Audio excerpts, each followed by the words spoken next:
주 예수 그리스도로부터 은혜와 평강이 함께 하시기를 축원합니다.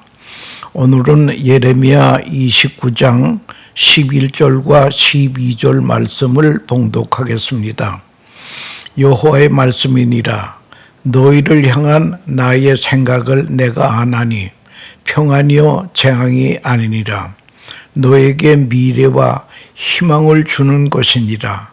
너희가 내게 부르짖으며 내게 와서 기도하면 내가 너희들의 기도를 들을 것이요. 아멘. 이 말씀을 가지고 재앙이 아니고 희망이다 라고 하는 주제로 말씀 드리려고 하는 것입니다. 오늘 본문이 강조하는 것은 나 여호와가 말하노라 하는 말씀이 있습니다. 어떤 사건을 들어서 이거 누가 이런 말을 하더냐, 이게 참 중요한 것이에요. 그런데 오늘 본문은 천지를 창조하신, 약속을 지키시는 나 여호와가 말하노라. 이 참 누가 말씀하셨다고요? 나 여호와가 말하노라. 말씀하시는 분이 하나님이라고 하는 것입니다. 정치가의 말도 아닙니다. 신문 기자의 말도 아닙니다. 레닌이나 김일성의 말도 아닙니다. UP통신의 말도 아닙니다. 한번 언약하시면 반드시 그 언약을 이행하시는 분의 말씀이십니다. 그래서 그 이름이 여호와이신 분, 인생이 아니므로 결코 시건치 아니하시는 신실하신 하나님 여호와가 말씀하십니다. 성도 여러분, 여호와의 말씀이라면, 여호와께서 말씀하신다면 그 말씀을 절대적으로 우리는 믿어야 할 것입니다. 그러면 오늘 본문에서 우리에게 말씀하시는 여호와의 말씀을 들어보도록 하시겠습니다. 11절에 보니까 나 여호와가 말하노라. 너희를 향한 나의 생각을 내가 아나니 재앙이 아니라 평안이요 너희 장래에 소망을 주려는 생각이라고 했습니다. 여기 하나님께서 너희를 향한 나의 생각은 내가 더 잘 알고 계시다는 겁니다. 그리고 하나님의 생각, 하나님의 뜻은 우리의 생각과는 판이하게 다르다는 말씀입니다. 이사야 55장 8절에 보면 여호와의 말씀에 내 생각은 너희 생각과 다르며 내 길은 너의 길과 달라서 하늘이 땅보다 높음같이 내 길은 너희 길보다 높으며 내 생각은 너희 생각보다 높으니라고 하셨습니다. 하늘이 땅보다 높음같이 땅처럼 낮은 우리 생각보다 하나님의 생각은 하늘처럼 높기 때문에 우리는 여호와의 깊으신 생각을 속속들이 다 알 수가 없습니다. 다만 하나님께서 우리에게 알려주는 것만큼 알 수 있다라고 하는 것입니다. 계시해 주는 것만큼 아신다는 거예요. 안 되는 겁니다.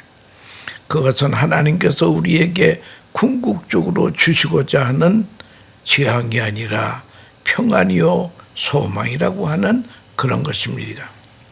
일본에 나카사키 핵박물관이 있습니다. 거기를 갔다 온 사람들의 이구동성으란 말이에요. 비극 중에 그런 비극은 없다고 합니다.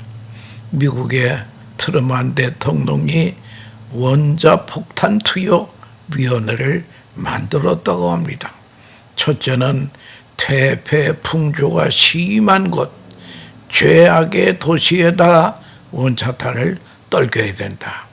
두 번째는 군사기지가 있는 곳에 투여돼야 된다. 그런 위원회의 결정이 있었습니다. 이 원자폭탄을 떨기기 전에 150만 장의 비라를 뿌리면서 양민은 이 도시에서 도망가라고 했습니다. 그러나 그때 당시 일본 사람들은 이건 미군의 공갈로 알고 도망 안 갔습니다. 여러분, 하나님의 심판도 그렇습니다. 경고 후에 심판하신다고 하는 것입니다. 그러면 첫 번째 선정된 것이 히로시마였습니다. B-29가 1945년 8월 6일, 해방이 8월 15일 되지 않았습니까? 바로 일주일 전에 8월 6일 아침 8시 15분에 그 원자 폭탄 이름이 리들보이였습니다. 이제 원자 폭탄을 투여했습니다. 그때에 7만 8천 명이 사망했습니다. 그래도 항복을 안 하니까 두 번째로는 고쿠라에 투여할 예정이었습니다. 그런데 이상하게 기상 악화로 고쿠라에 투여할 원자 폭탄이 나가사키로 변경이 돼가지고 원자 폭탄이 나가사키에 1945년 8월 9일 11시에 오전 11시에 떨어졌습니다. 당시에 사망자가 7만 명이었습니다. 그리고 그 후유증으로 수십만 명이 죽었습니다. 안 죽은 사람은 방사능비 때문에 갈증이 나서 그때 비가 쏟아지니까 빗물을 입으로 받아 먹더니 다 죽었습니다. 나가사키 전체가 잿더미가 되었습니다. 고쿠라는 역사가들의 증언에 따르면 초기 일본의 선교사들이 와서 선교해서 예수 믿는 사람이 많아졌다는 거예요. 그때의 신도들과 선교사들이 핍박을 받아 순교 현장이었다는 거예요. 그래서 고쿠라는 그 재앙을 면하게 됐다는 말이 있습니다. 문제는 북한의 핵이 그 당시보다 100배가 더 위력이 있다고 하니 이것이 문제라고 하는 것입니다. 김정은이가 여차하면 남한을 해방하기 위해 사용하겠다고 하는 것이 노동당 대회에서 선포한 말입니다. 이런 시기에 하나님께서 우리에게 주신 말씀이 예레미야 29장 11절 여호와의 말씀입니다. 너희를 향한 나의 생각을 내가 하나니 평안이요 재앙이 아니니라. 너희에게 미래와 희망을 주는 것이니라.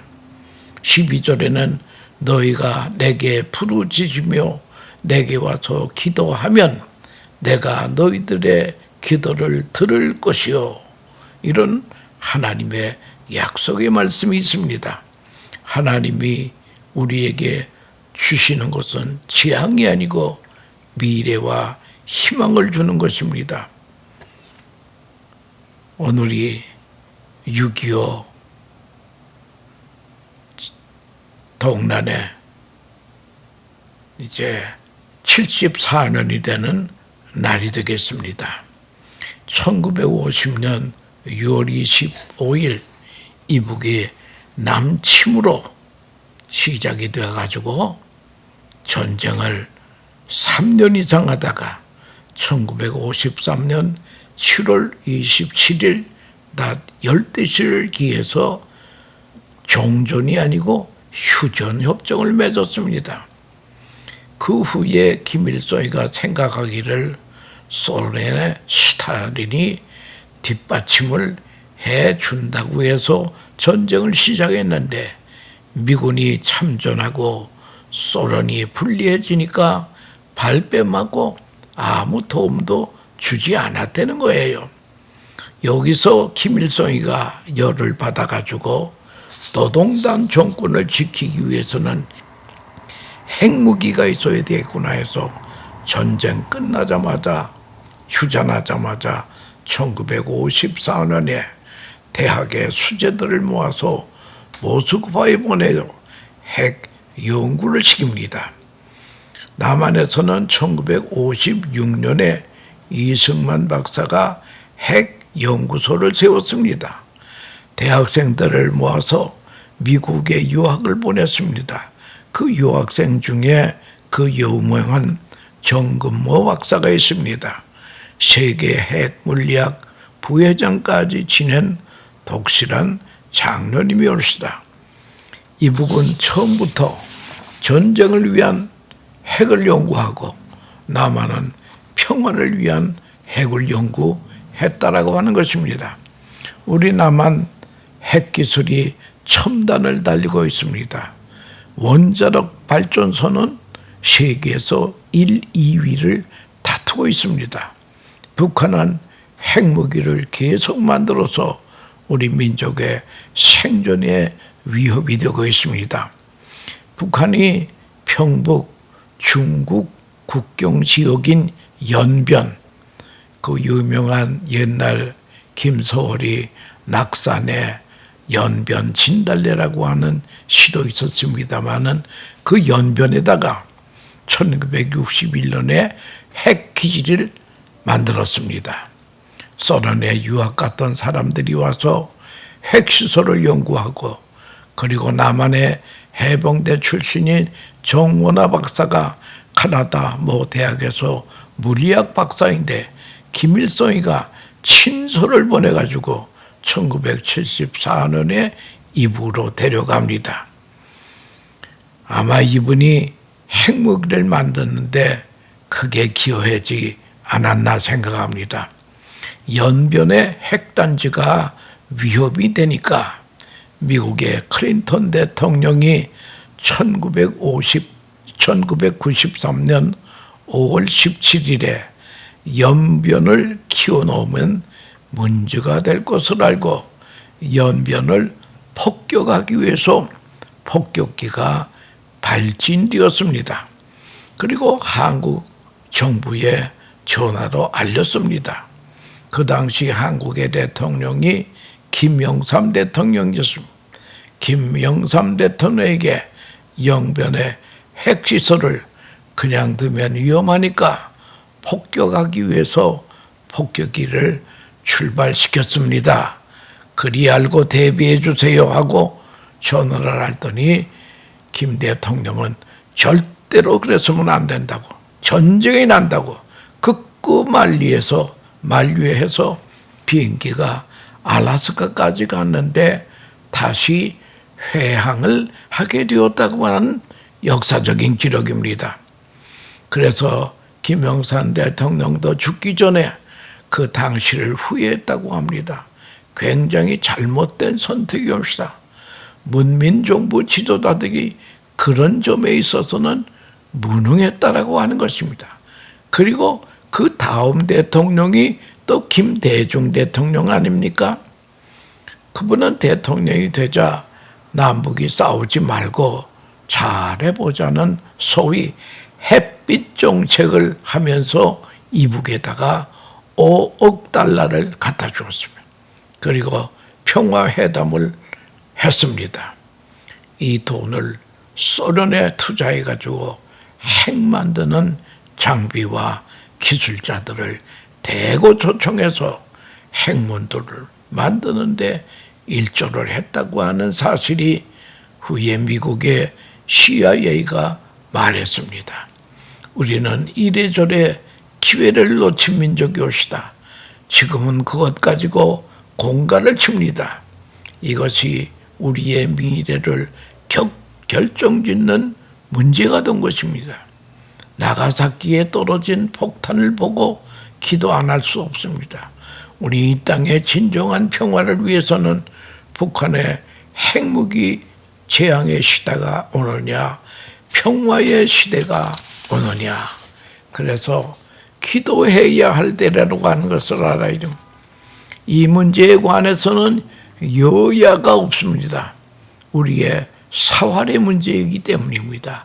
전 국민이 힘을 합쳐 대처해야 된다라고 하는 것입니다. 특별히 11절에 있는 말씀, 여호와의 말씀이니라. 너희를 향한 나의 생각을 내가 아나니 평안이요 재앙이 아니니라.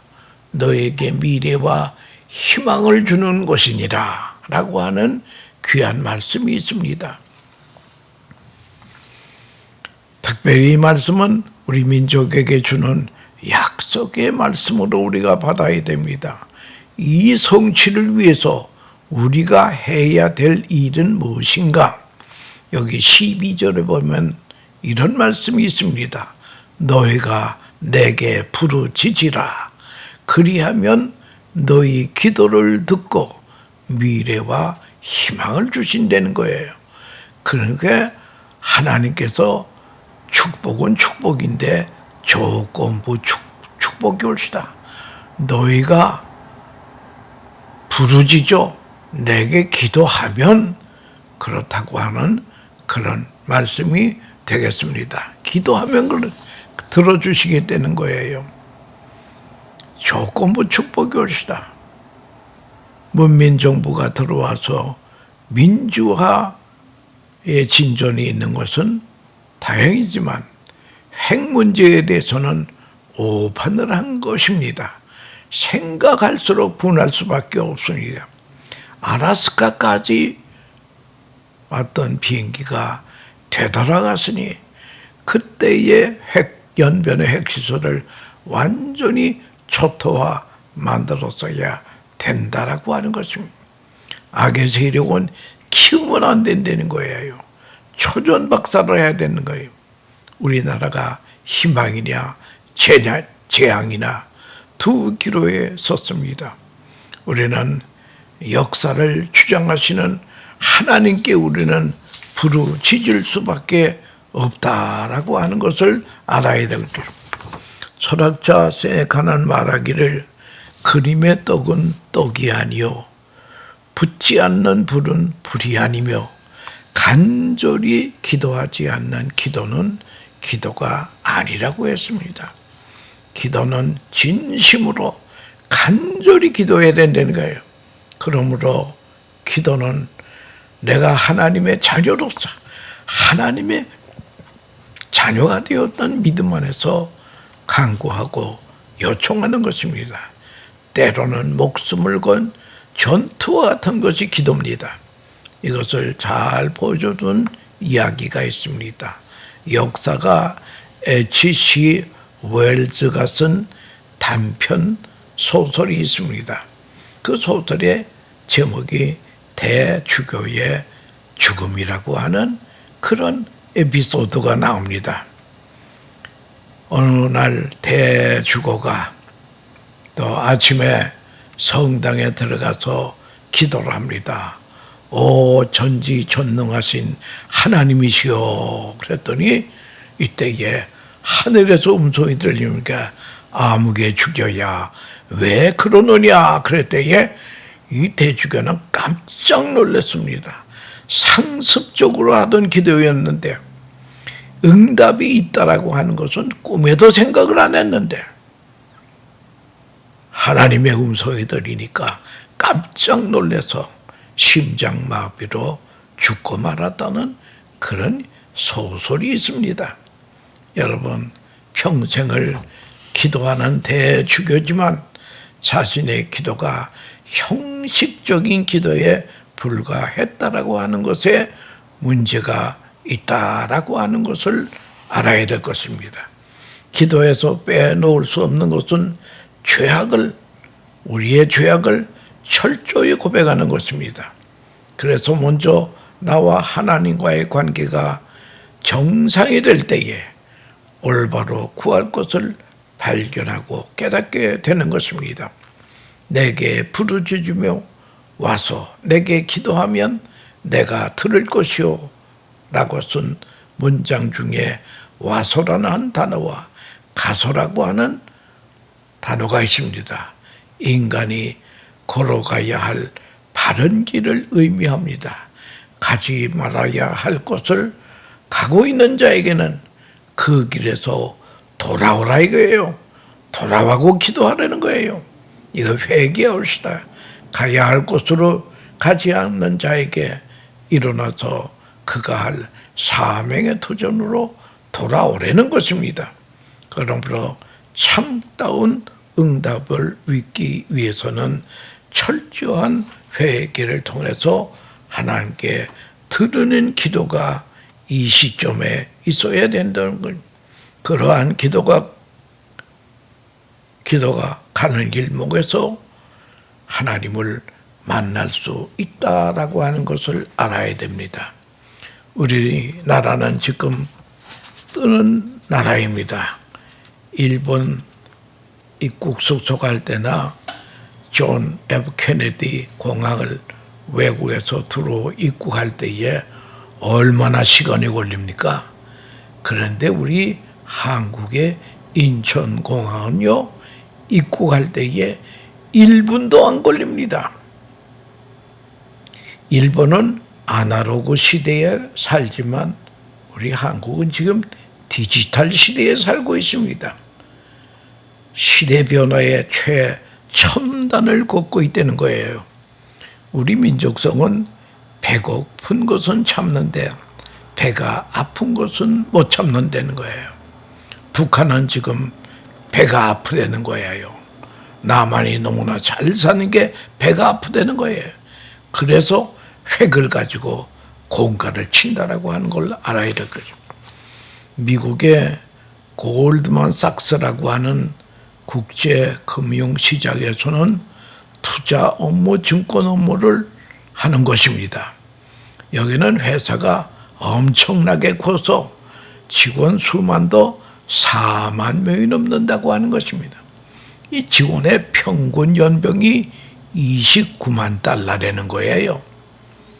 이런 미국의 골드만삭스라고 하는 이런 회사에서 한국을 평가하기를 2023년이면은 한국은 세계 경제의 9위에 오른다라는 공언을 했습니다.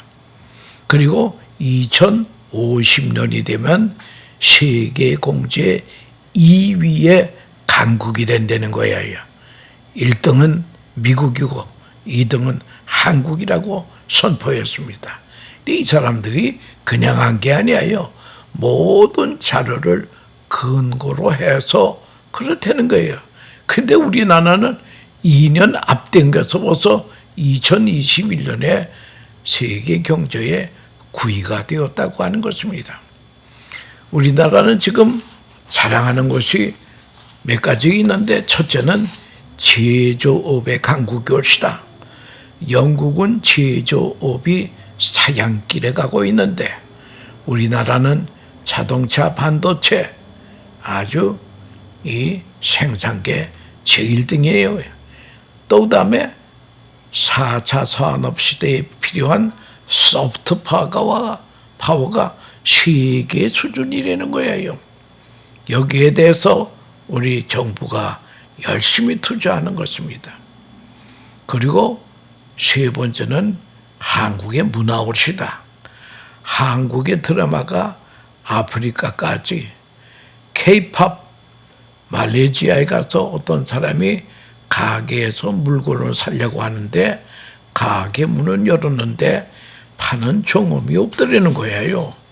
그래서 여보세요 했더니 안방에서 문 닫고 대장금 드라마를 보고 있더라는 거예요. 여기 많은 탈북자들이 남한에 와서 탈북을 한 결심이 어떻게 생겨났냐고 할 때에 남한 드라마를 보고, 이 남한은 이북에 비하면 지상천국이라는 거예요. 그래서 탈북을 했다는 거예요. 김구 선생님께서는 일찍이 이런 말씀을 했습니다. 경제는 먹고 살만 하면 된다. 국방은 외국의 침입을 막을 정도면 된다. 내가 원하는 것은 한국의 문화예술이다. 문화로 세계에 기여하는 한국이 돼야 된다는 거예요. 그래서 그런지 한글은 글자 올림픽 대회에서 항상 1등을 차지합니다. 한글은 배우기가 쉽고 온갖 소리를 다 내는 것이 한글이었다.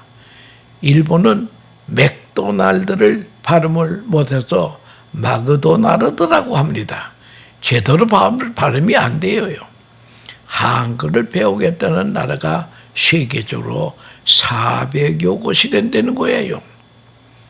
이제 유엔에서도 통상 영어, 그 다음에는 또 스페니시, 그 다음에 세 번째는 한글이 통용되게 된다라고 하는 말하는 사람도 있습니다. 여러분, 우리나라는 이렇게 문화적으로도 많이 발전을 했습니다. 그러나 우리가 텔레비를 틀고 뉴스를 들어보면 꼭 망할 것 같아요. 얼마나 여당 야당 싸움을 하는지 말이죠. 아주 권모술수가 대단합니다. 아주 옛날 사색 당파 싸움하다가 망한 것처럼 우리나라가 그럴 것 같아요. 그런데도 망하지 않고 있습니다. 그것은 가만히 생각해 보니까 우리나라 애국가 덕이라고 말하고 있습니다. 하나님이 보아사 우리나라 만세. 근데 이 애국가는 무당도 부르고 불교 중도 부르고 온 국민이 다 부른다. 하나님이 보아사 재앙이 아니고 희망과 평화다.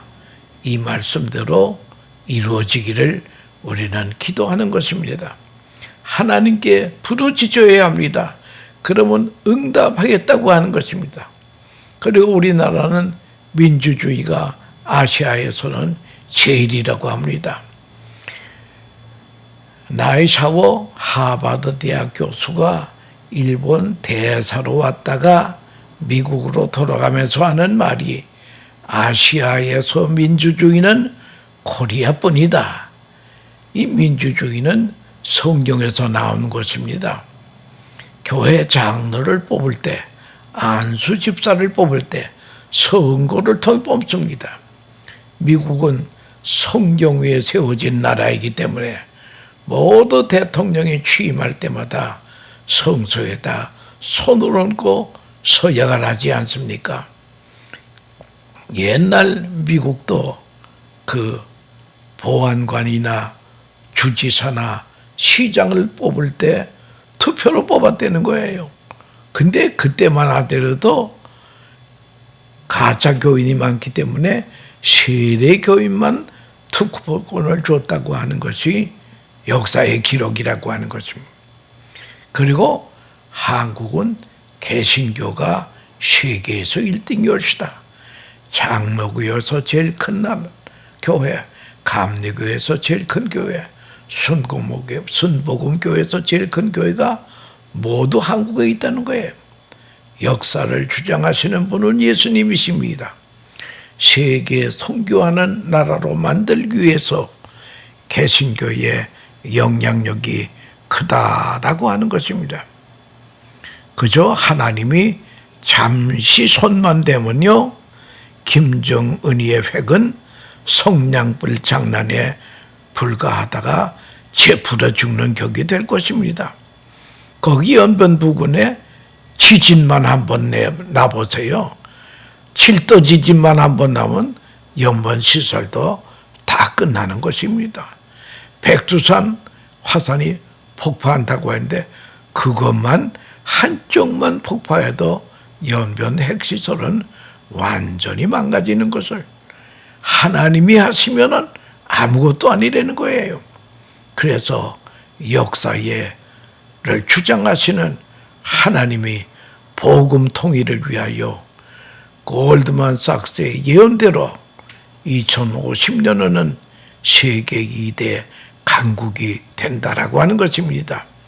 연변 핵시설이 무능해지고 만주 땅도 한국으로 편입이 될 것입니다. 본래 만주는 삼국시대에 고구려 땅이 아니었습니까? 그게 우리 조선 땅이었다는 거예요. 스가랴 4장 6절에 그가 내게 대답하여 이르되 여호와께서 스룹바벨에게 하신 말씀이 이러하니라. 만군의 여호와께서 말씀하시되 이는 힘으로 되지 아니하며 능력으로 되지 아니하고 오직 나의 영으로 되느니라. 군사력으로 되는 것이 아니라 경제력으로 되는 것도 아니고 성령의 권능으로 된다라고 하는 것입니다. 미국은 국방력을 자랑합니다. 1,000조 달러가 국방비라는 거예요. 일본은 기술을 자랑합니다. 중국은 숫자를 자랑합니다. 우리는 대한민국은 여호와의 능력을 자랑하는 민족이 되어야 된다는 거야. 하나님의 성령이 능력이 임하시기 위해서 도덕적으로 우리는 좀 깨끗해야 됩니다. 죄를 멀리해야 됩니다. 십계명 잘 지켜야 됩니다. 십계명은 지켜야 구원받는 것이 아니에요. 구원받은 예수님을 구주로 믿고 구원받은 백성이 지키는 것이 십계명이라고 하는 것을 알아야 될 것입니다. 우리는 이 계명을 지켜서 복 받으라고 주신 것입니다. 그러면 주님의 영이 우리에게 임하시고 그리고 여호와께 부르짖으라. 그러면 내가 응답하겠다고 약속하셨습니다. 이것이 하나님의 약속입니다. 하나님의 능력을 자랑하는 우리 한국교회가 대한민국이 되어야 될 것입니다. 6.25 74주년을 맞이하였습니다. 2차 대전 당시에 과해강 다리, 죽음의 다리로 유명한 그 다리를 방문한 사람마다 거기에 적혀진 문구가 있습니다. 평화를 원하거든 전쟁을 준비하라. 그런 말이 있다는 거예요. 우리는 평화를 위해 회개의 기도를 준비함으로 하나님의 능력이 나타나는 그러한 대한민국이 돼야 되겠다고 하는 것을 다짐하는 이번 6.25 74주년 되기를 축원합니다. 감사합니다.